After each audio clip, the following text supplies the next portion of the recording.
ดูเธอทำไมถึงทำกับฉันได้ดูเธอทำไมถึงทำกับฉันได้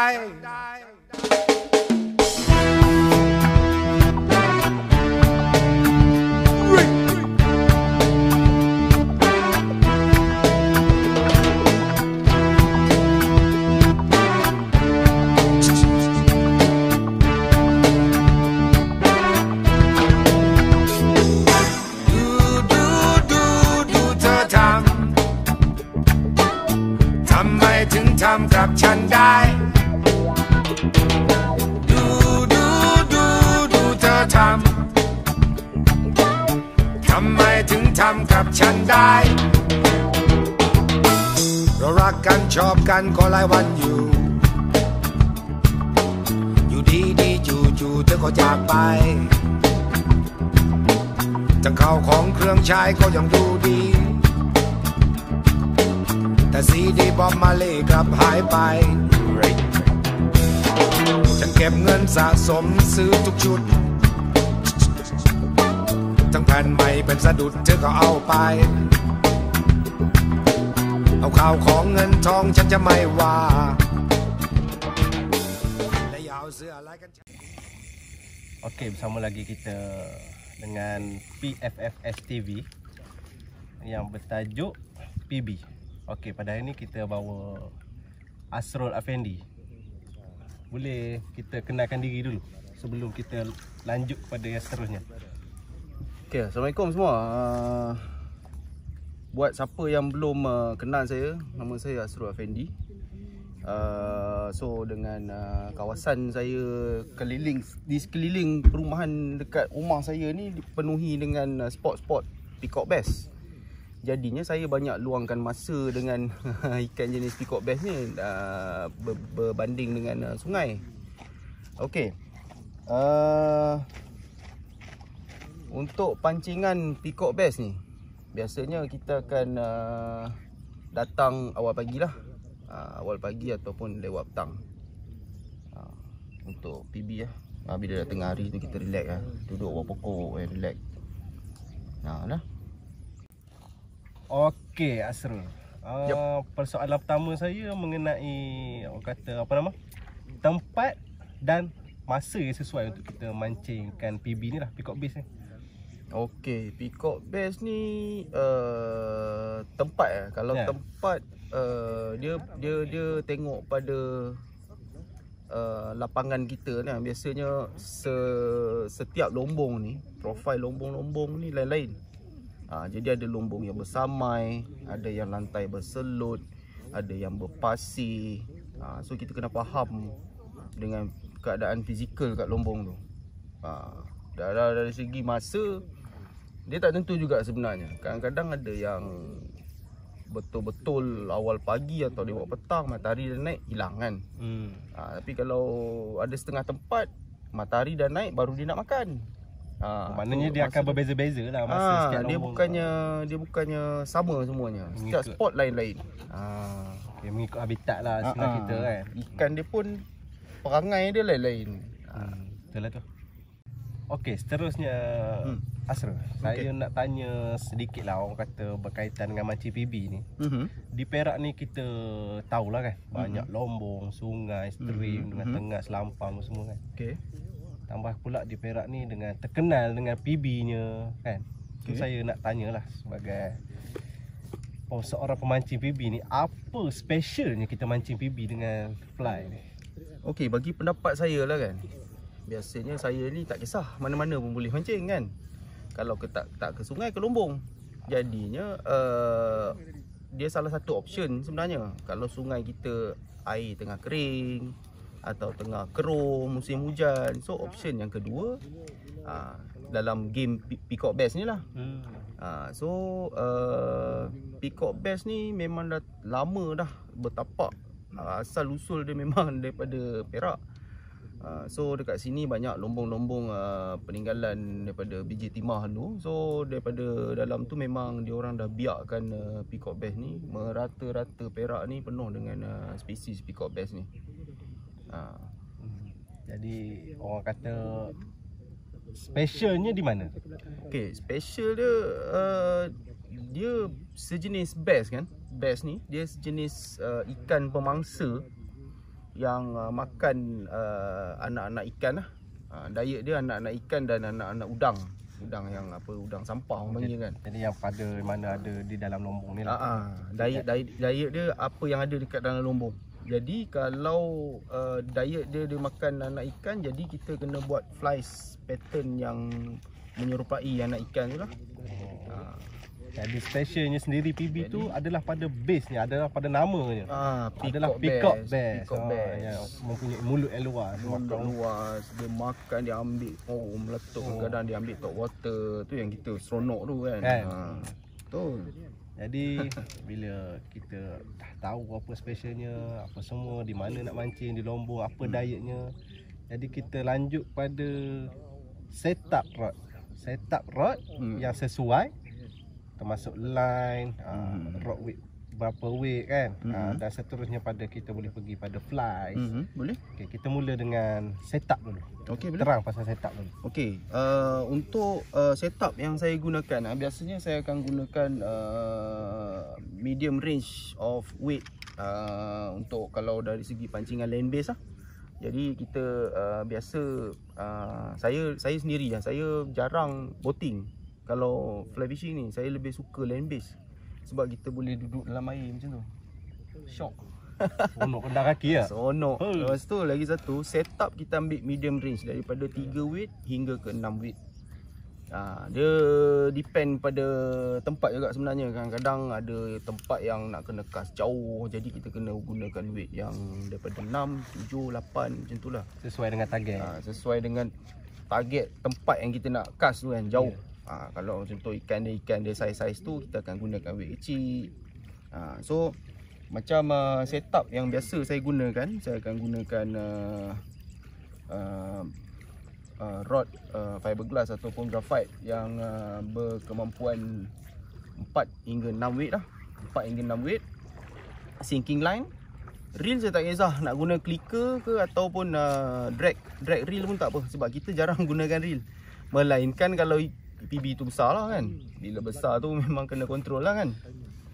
Itu dia ada dua sebenarnya. Satu untuk floating line, saya akan gunakan floating line untuk top water flies, dan sinking line untuk streamer. Jadi orang kata untuk sinking kita akan pakai streamer. Kalau sinking kita pakai streamer. Floating line kita akan pakai top water lah, macam gagler, popper. Yes, betul. Okay. Kadang-kadang ada tempat-tempat yang ambil dry fly, ambil hopper, terrestrial ada.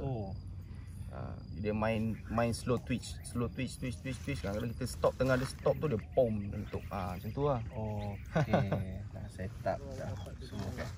Okey, seterusnya kita cuba bahas mengenai flies yang sesuai. Flies maknanya umpan yang sesuai. Okey, flies yang sesuai. Color ceritalah color semua mengenai pemberat ke apa. Cuba Asrul ceritakan sedikit kepada kita lah untuk kita ni. Boleh.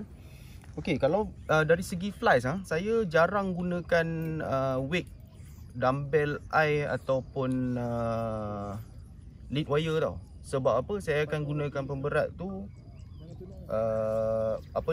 kalau kita nak tenggelamkan umpan tu, kita akan gunakan line. Oh ya, pakai macam diterangkan tadi lah, pakai saya pakai sinking line. Kalau kata flies tu bait fish yang tak ada weight atau apa kan, saya akan gunakan sinking line untuk bagi dia natural sink. Dia tak nak dia terlalu pump, jatuh terlalu kuat, ataupun bila kita strip pun dia terlalu agresif. Saya lebih suka gunakan yang natural sink. Tapi pada pendapat Asrul sendiri, masih relevankah kalau kita pakai floating line dan mengguna contoh macam clouser lah, kita ada pakai dumbbell eye? Masih relevan ke benda? Tak ada masalah, boleh. Tapi agak susah jugalah nak dapat, sebab kita kena fikir floating line. Lepas tu umpan yang tenggelam. Okey. Bila kita strip, umpan tu akan naik juga. Oh. So tak guna juga kan. So kita biasanya peacock bass ni dia sama ada dia aktif ataupun dia pasif. Bila dia aktif dia akan frenzy. Tapi biasanya frenzy dekat tengah lombong. So kita di luar kita punya jangkauan lah nak pergi nak cast sampai ke sana. Kecuali boating kan? Ya, kecuali boating. Kalau kata dia pasif, dia memang duduk dekat dasar. So satu-satu cara untuk mengorat dia ataupun nak bagi dia tarik perhatian dia sinking line. Betul-betul kita kena herit dasar tu kerap. Mencari dia kan. Biasanya dia akan mana yang jaga sarang tu apa semua dia akan terus sedut je kalau masuk dalam kawasan dia.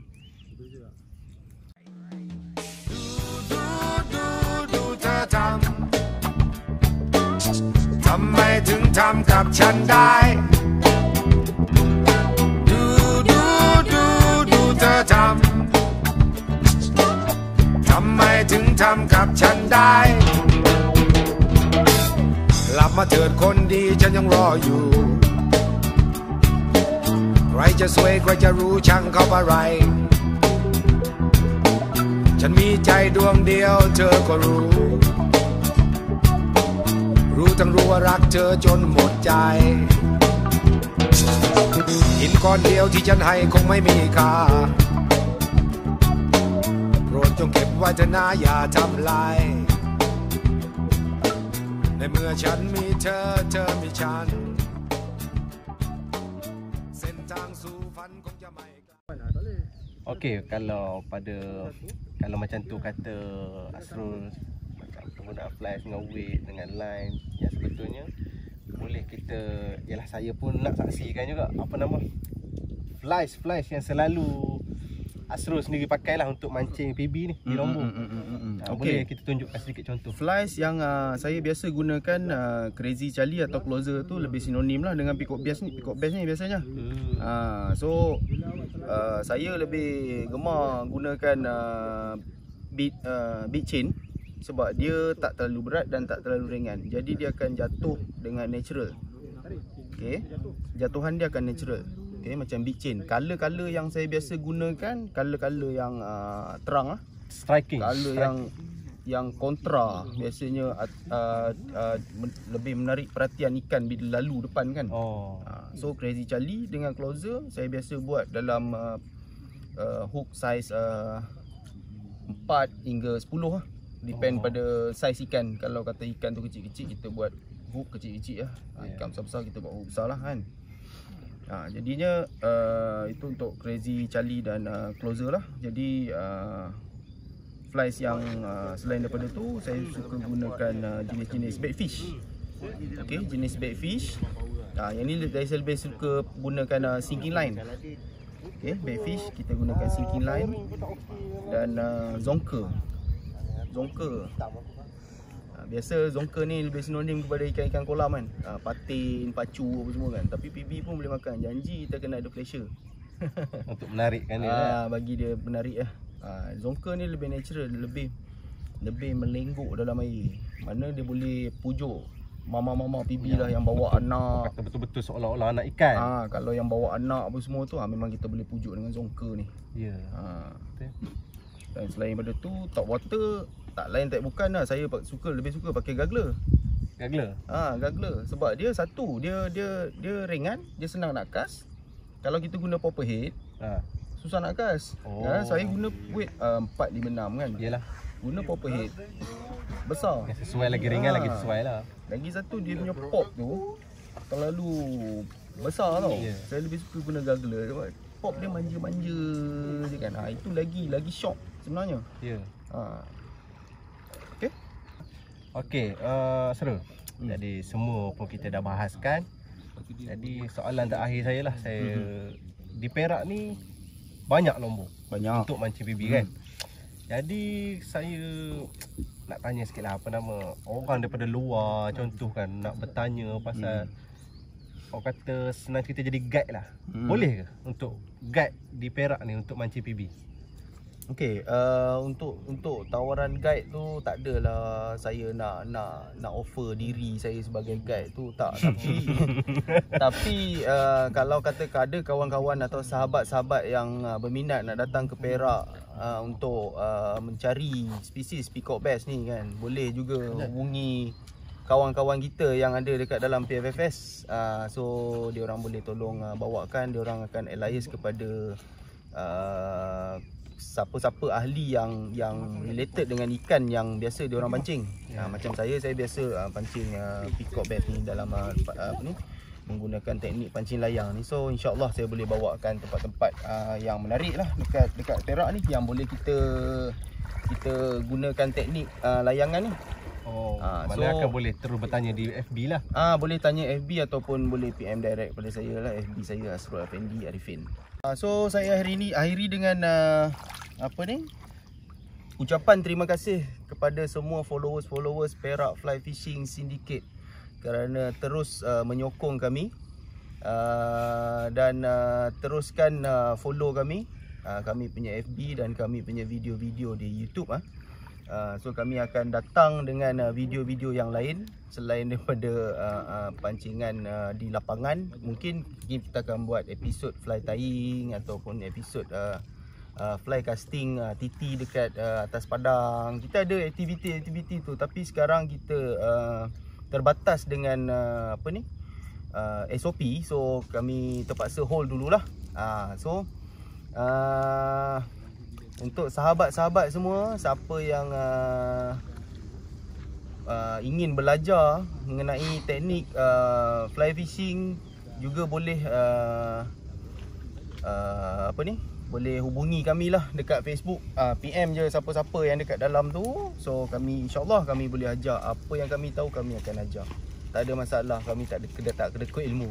Insya-Allah tak kedekut. Haji. Terima kasih. Nantikan episod seterusnya.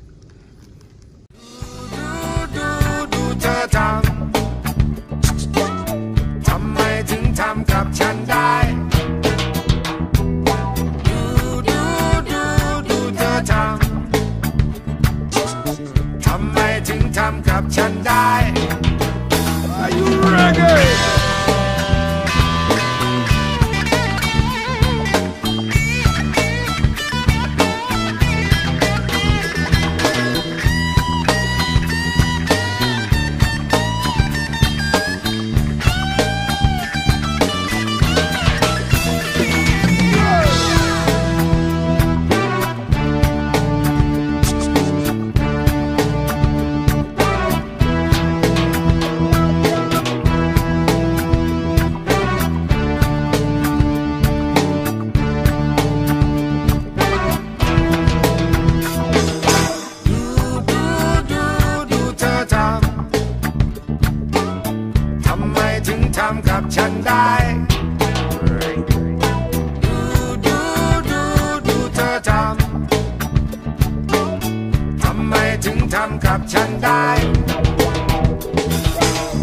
รักกันชอบกันก็หลายวันอยู่ดีๆจู่ๆเธอก็จากไป